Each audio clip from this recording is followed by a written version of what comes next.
Ohayo gozaimasu, ngayong araw nga pala ay isasama namin kayo sa Gifu Ishiba Akanabe Fish Market kung saan mamimili tayo ng mga fresh na mga isda.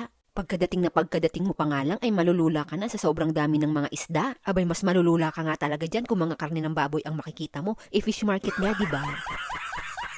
At mura nga din ang mga bilihin dito kung ikukumpara mo sa mga supermarket. Pero hindi pala lahat mura kasi ang isda na to ang 1 kilo ay 8,000 yen pala. Kaya nga nung pakatapos kong tanungin si kuya ay umalis kagad ako. Abay baka ako pa yung tadtarin ni kuya dyan.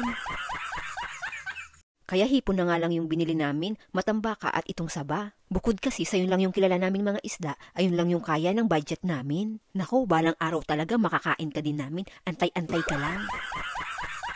Madami nga din palang tindang prutas at gulay dito, kaya mas maganda may kasama kang pupunta dito para may kahati ka, box-box kasi ang tinda nila dito. At mas maganda nga kung ang mga kasama mo ay hindi maaarte, para kahit sa kalsada ay pwedeng-pwede kayong maghatian. O diba, magkano lang yung nagastos namin pero ang dami na naming napamili. Ang kailangan mo lang talaga ay tamang diskarte at tamang mga tao. O siya, bye-bye na. Salamat ulit sa panunood.